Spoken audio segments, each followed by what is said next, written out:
예, 제가 지난주에 똑같은 본문을 가지고 말씀을 드렸습니다. 지난주에는 1장 24절에서 29절까지 말씀이었는데 어떻게 보면 약간 1장 24절에서 27절까지의 말씀을 더 주되게 말씀을 드리면서 제가 직분자의 삶 또한 성도로서 교회를 위해서 어떠한 모습으로 살아가야 하는지, 제가 이 교회를 위하여라고 말씀을 드리면서 이 교회를 위하여는 실질적으로 교회를 위한다기보다 그 머리이신 예수님을 위하는 삶으로 우리가 살아가야 한다라고 말씀을 드렸습니다.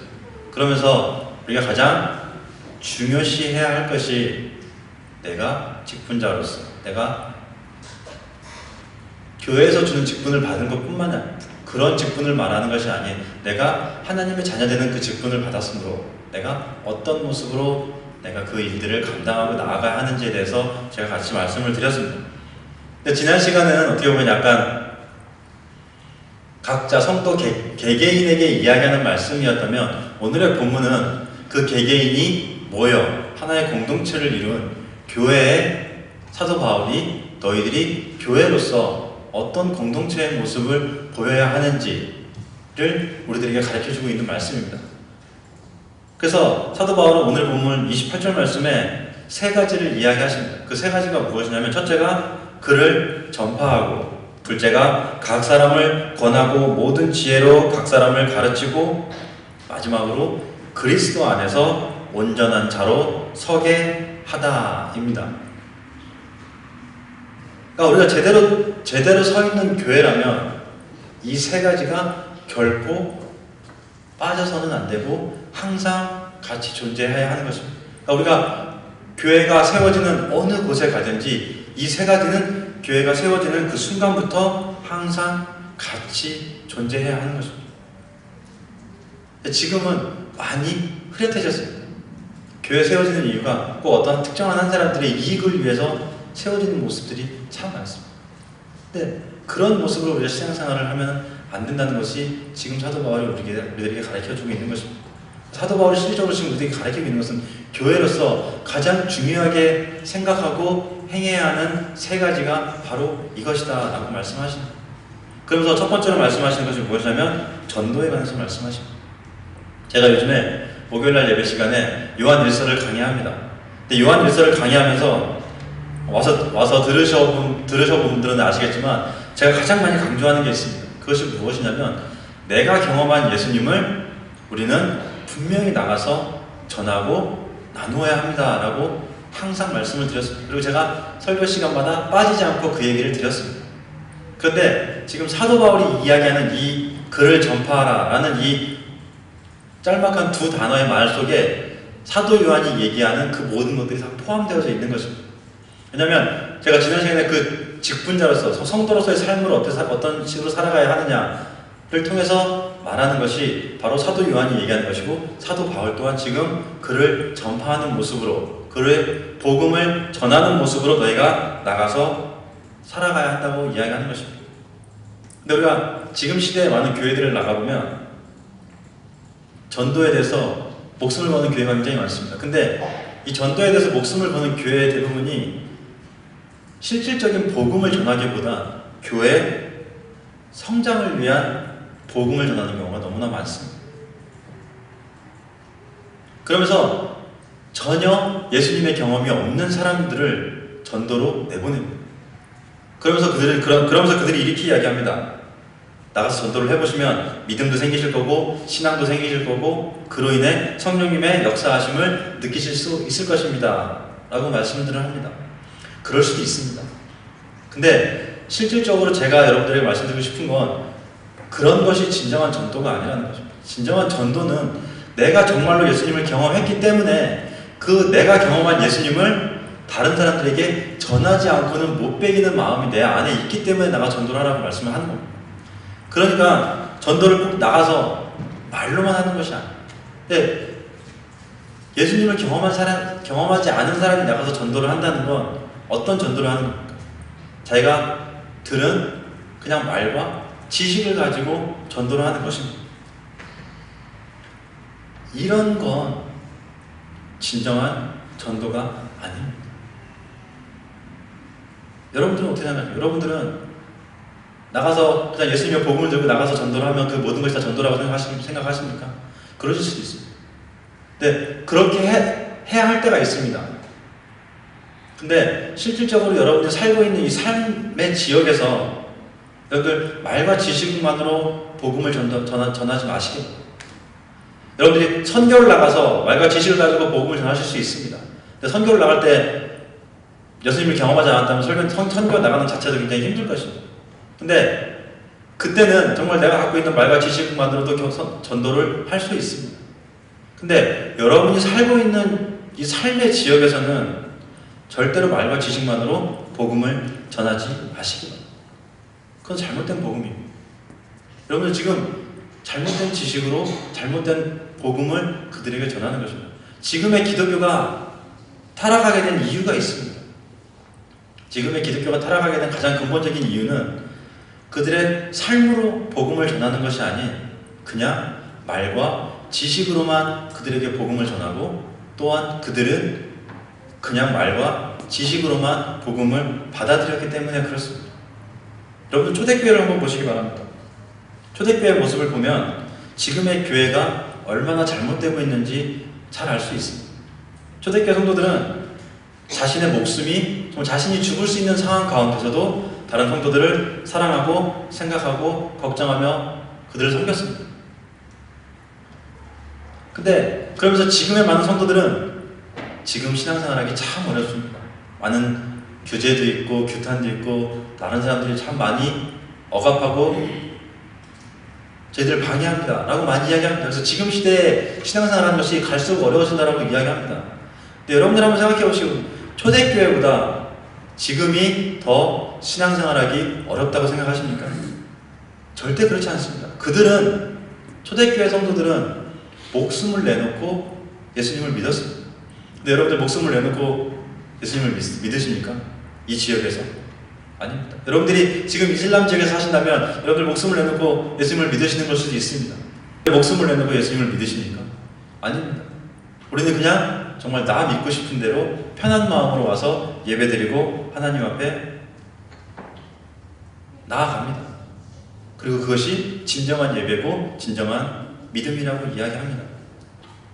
또 우리가 복음을 전해야 되는 이유가 있습니다. 그것은 예수님께서도 분명히 복음을 전하라고 말씀하셨습니다. 성경에 사복음서 말고도 참 많은 구절에서 복음을 전하라고 이야기합니다.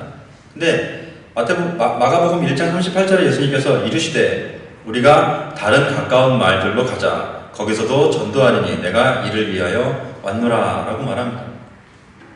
이 부분은 예수님께서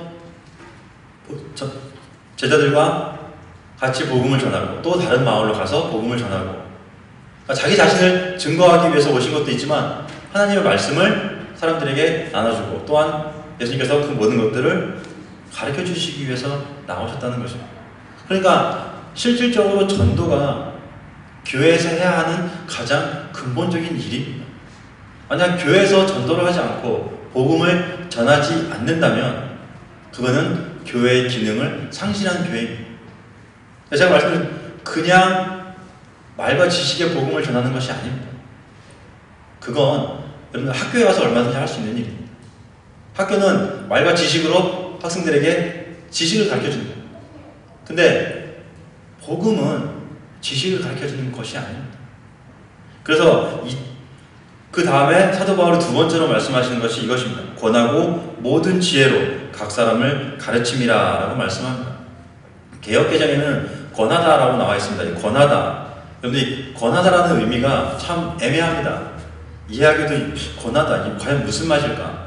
예수님께서 사도 바울이 그를 전파하라고 얘기한 다음에 권하고 라고 말을 하는데 과연 이 뜻이 무엇일까? 그래서 이 말씀을 영어 성경을 보면 어드미니시라고 해서 그 뜻이 훈계하다, 경고하다, 그 다음에 혼내다라는 말도 있습니다. 이렇게 표현할 수 있습니다. 그래서 제가 다른 한글 번역 성경들을 봤습니다. 그랬더니 공동 번역에는 경고하며 모든 지혜로 그 사람을 가르치고, 그다음에 쉬운 성경에는 가르치고 바른 길로 인도하라. 그리고 현대인의 성경은 권면하고 가르치는 것이라고 나와 있습니다.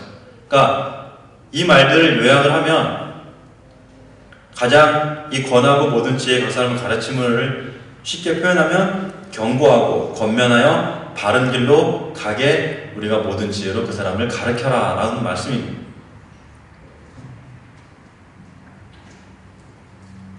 교회에서 가르치는 일이 빠져서는 안 된다는 말이기도 합니다. 그 이유가 있습니다. 왜 교회에서 계속 가르쳐야 하는지, 그리고 사도 바울이 왜 이 이야기를 경고하고 권면하고 가르치고 왜 한 번에 끝내지 않고 그냥 권면해라 한 번에 끝내지 않고 경고하고 권면하고 이렇게 여러 번 반복적으로 이야기했을까? 그거에서 의미가 있습니다. 우리가 신앙생활을 하면서 한 번 듣고 그 한 번 들은 것을 우리의 삶으로 옮기는 사람은 그렇게 많지 않습니다. 넘어지기도 하고 쓰러지기도 하고 돌아서기도 하고 반대되는 행동들도 살아갈 때가 많습니다. 그래서 사도 바울은 이야기하는 거예요. 한 번 해서 안 되면 또다시 얘기하고 또다시 얘기하고 그 사람이 돌아올 때까지 권면하고 경고하고 가르쳐서 그 사람이 정말 다른 길로 가지 않고 오직 바른 길로 하나님 앞에 온전하게 설 수 있게 너희들이 계속해서 가르쳐라 라고 말씀한 우리가 여러분 한번 생각해 보시면 돼요. 신앙생활을 계속 하는 사람입니다. 예배 한 주도 안 빠지고 예배 참석하고 성경 보고 나오고 그런 사람이 있습니다. 그런데 그런 사람이 자신을 봤었을 때 난 정말 열심히 하는 것 같은데 왜 나의 삶은 변하는 것 같지가 않지? 라고 자문할 때가 굉장히 많습니다. 근데 그런 사람이 그렇게 열심히 나오는 사람이 만약에 예배를 참석하지 않고 성경 공부를 참석하지 않고 하나님 말씀대로 살아가지 않는다면 어떤 모습으로 살아가겠습니까? 그 사람의 신앙은 분명히 퇴보될 것이며 그 사람은 하나님과 점점 멀어지는 삶을 살게 될 것입니다. 그렇기 때문에 우리가 굉장히 이 부분을 중요하게 생각해야 합니다. 교회 안에서 정말 우리가 어떤 식으로 다른 사람들을 섬기고 또한 다른 사람들을 위해서 나누고 가르치고 경고해야 하는지, 그 사람이 실수했다고 해서 그 사람을 정죄하고 나아가는 것이 아닌 그 사람에게 권면으로 나아가는 것, 충고와 가르침, 그것이 굉장히 중요하게 우리의 삶으로 나와야 하는 것입니다. 이런 모습으로 우리가 신앙생활을 하는 것이 교회를 세우는 일이고 각자의 신앙을 세우는 길입니다. 더욱이 누군가가 혹시 여러분들이 직분을 맡으셔서 누군가를 가르치는 자리에 계시다면 굉장히 신중하게 여러분의 삶을 돌아보시기 바랍니다. 저희 교회는 1:1 양육을 합니다. 제가 여기서 들은 말 중에 제일 자주 들은 말이 1:1 양육입니다. 근데 여러분들 그 원래 명칭이 1:1 양육은 아닙니다. 원래 명칭은 1:1 제자 양육입니다. 제가 정식 명칭을 이렇게 강조하는 이유가 있습니다. 여기서 1:1 양육에서 가장 중요한 말이 한마디 있습니다. 그 한 단어가 무엇이냐면 제자입니다. 1:1도 아니고 양육도 아닙니다. 가장 중요한 말은 제자입니다. 근데 우리가 일상적으로 얘기하면 말을 참 줄여서 말하는 것이 굉장히 요즘에 트렌드이기 때문에 말을 줄입니다. 그래서 1:1 양육, 1:1 양육. 여러분들 줄여야 되는 말이 있고 줄여서는 안 되는 말이 있습니다. 근데 이런 말은 줄여서는 안 되는 말입니다. 그럼 1:1 제자 양육의 가장 근본적인 것이 무엇인지 아십니까? 그리고 또 1:1 제자 양육은 어디서 시작했는지 아십니까? 1:1 제자 양육은 예수님의 명령으로 시작되었습니다. 예수님께서 부활하시고 승천하시면서 제자들에게 너희들은 가서 모든 민족으로 제자를 삼아라. 이것이 제자 양육의 명령의 시작입니다. 그러면서 우리가 제자 양육을 합니다. 사도들이 나가서 무엇을 합니까? 자신들의 제자를 만들고 그들에게 자신들을 닮아서 살으라고 이야기합니다. 근데 예수님도 그렇고 사도들도 그렇고 그 후에 많은 선인들이 어떤 것으로 그들에게 보여주어 있느냐? 그들이 복음의 말과 지식, 성경에 쓰여져 있는 지식을 그들에게 가르쳐주지 않았습니다. 예수님도 그렇고 사도들도 그렇고 가장 근본적으로 그들에게 보여준 것은, 자신들의 제자들에게 보여준 것은 그들의 삶입니다. 예수님도 자신의 삶으로 사도들에게 보여줬습니다. 제자들에게 보여주셨습니다. 그래서 예수님께서는 항상 본인이 먼저 실천하시고 그리고 제자들에게 너희들도 가서 이렇게 해라 라고 말씀하십니다. 내가 너희들을 사랑한 것 같이 너희도 가서 다른 사람들을 사랑해라 라고 말씀하십니다. 1대1 제자양육의 가장 중요한 부분이 이 부분입니다. 그러니까 내가 그냥 그 사람을 만나서 1대1 제자양육 교재 안에 쓰여있는 것들을 그 사람에게 그냥 가르쳐주는 것이 아닙니다. 제자양육의 가장 근본적인 것은 그 사람을 만남을 통해서 내가 정말 그 사람을 사랑하는 모습으로, 사랑하는 마음으로 그 사람을 섬기고 나눠주고 말씀을 전해주는 모습, 그 다음에 나의 삶 가운데 나의 삶을 통해 그 사람에게 보여주는 모습이 제자양육의 가장 근본적인 마음입니다. 근데 제자양육을 하는 그 양육자가 실질적인 제자의 삶을 살고 있지 않다면 여러분들 무엇으로 제자양육이 옳다라고 말씀을 하시겠습니까? 여러분들 혹시 제자양육 책 표지를 보셨으면 아마 이 글귀를 보셨을 것입니다. 표지에 보면 이런 말이 있습니다. 자기 중심의 그리스도인이 아니라 예수 중심의 그리스도인으로 세우는 책이라고 표지에 적혀있습니다. 혹시 보셨습니까? 왜 이 표지에 이 말이 쓰여 있겠습니까? 왜 표지에 자기 중심의 그리스도인이 아닌 예수 중심의 그리스도인으로 세우는 이 말이 들어가 있겠습니까? 그러니까 우리가 실질적으로 우리의 삶 가운데 가장 중요한 것을 놓치고 살아가고 있다는 것입니다. 내가 진정으로 누군가를 가르치는 자리에 있다면 그 사람을 가르치기 전에 나는 지금 말씀대로 그 말씀에 따라 살아가고 있는지, 만약 그렇지 않다면 내가 어떤 모습으로 변화해야 하는지 살펴봐야 합니다. 그런 모습으로 살아갔었을 때 우리가 온전한 제자 양육을 할 수 있는 것이며 온전한 모습으로 하나님 앞에 나아갈 수 있는 것입니다. 그런 가르침이 있는 교회가 진정한 교회입니다. 그리고 그런 교회의 모습이 우리가 추구해야 하는 교회의 모습입니다. 마지막으로 사도 바울은 이렇게 얘기합니다. 그리스도 안에서 온전한 자로 서게 하다라는 말로 합니다. 온전한 자, 여러분 온전한 자의 의미를 그냥 온전한 자 그러면 이게 뭐지? 라고 생각할 수 있습니다. 근데 쉽게 생각할 수 있습니다.